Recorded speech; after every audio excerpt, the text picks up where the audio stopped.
کے دربار کے بالکل ساتھ مسجد، دربار والی مسجد اور نمازیوں کی تعداد دیکھیں ماشاءاللہ، اللہ کے ولیوں کے مزارات پر مسجدیں، یہ ہے اللہ کے ولیوں کی تعلیمات کہ نماز بھی پڑھیں، رزق حلال بھی کمائیں۔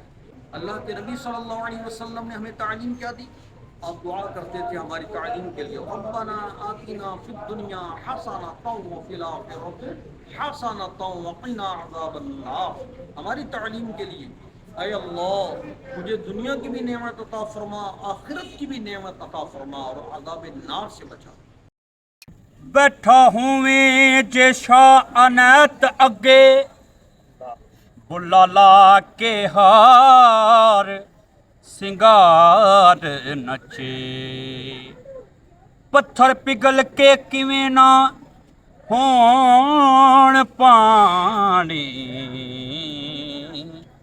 جدوں سامنے یار دے یار نچے۔ پتھر پگھل کے کیویں نہ ہون پانی، جدوں سامنے یار دے یار نچے۔ ملے تار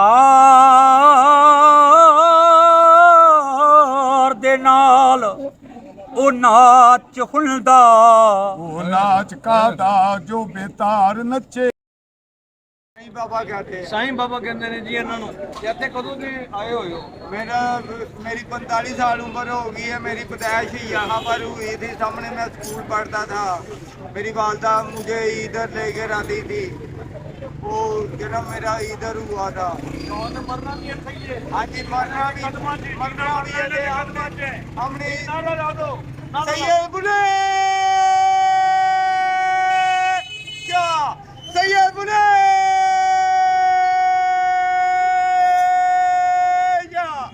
جبل جبل میں بلا دور بجن رانی نور مدد اللہ دیر دور یار دور یار دور یا رسول۔ ملے تار دے نال تے او ناچ ہندا، سیو ناچ کادا جو بےتار نچے۔ شامی ایک اگے بلا نچیا سی، اگے بلے دے لکھ ہزار نچے۔ چھیتی بوڑی وے طبیبا، نہیں یہ ڈنڈا جسے کہتے ہیں مدین۔ اچھا بغیر یعنی جو نماز نہ پڑھے وہ مارن واسطے۔ ماشاءاللہ بسم اللہ حاجی انور قصور والے یہ فلودا تھے، آگے کھایا کرو، انہوں نے سانو فلودا کھوایا، ماشاءاللہ مزہ ہی آ گیا، بڑی اچھی انہوں کی سروس ہے ماشاءاللہ۔ یہ قصور دے مشہور و معروف اندرسے کھاؤ گے تو پتہ لگے گا، تسی بھی کھاؤ مگر تصورات دے رستے کھا سکتے۔ واہ بھائی بلال صاحب نے سانو بابا بلے شاہ علیہ رحمٰن کے تبرکات دسائے، وہ پیا ستار جنوں بجائی ہے۔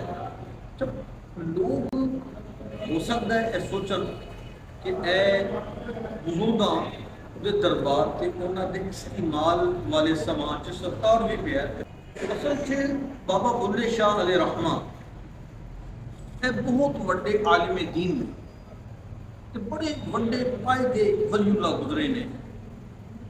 پیر عنایت صاحب کے مرید نے، بڑے وڈے عالم دین سی، اندرون پارٹی اچھی مسجد کے خطیب سی، انہوں نے بیعت کی سی آپ، اور بڑی علمی شخصیت ہے۔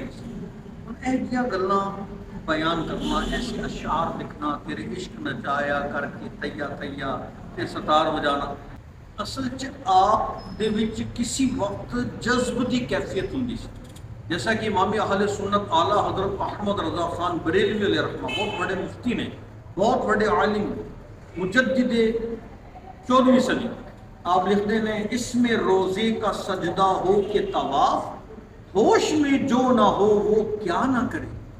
جدو ہوش ہی نہیں ہے بندے نو، جذب دی کیفیت ہے، وہ پاویں ستار بجاوے، پاویں مزار دے گر طواف کرے، پاویں جو بھی کرے، انہوں شریعت کوئی بھی فتویٰ نہیں لگا۔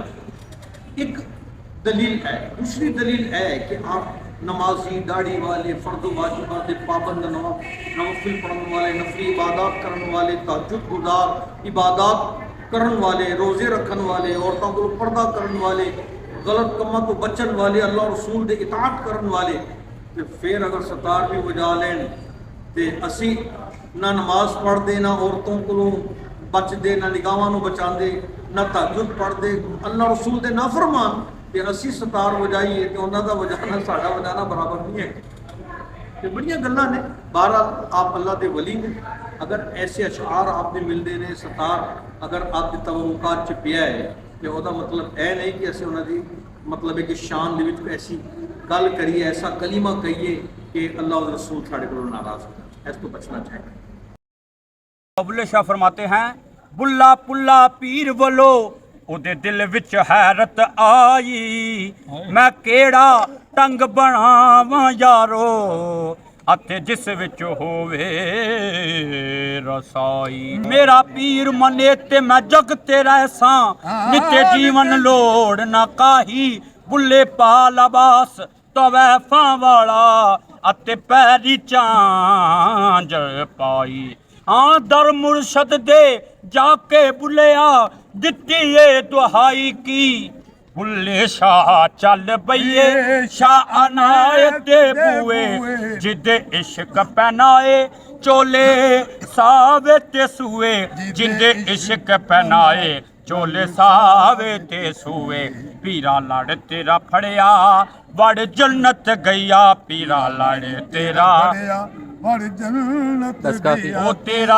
इश्क नचाया कर थैया थैया थैया कर थैया थैया थैया रे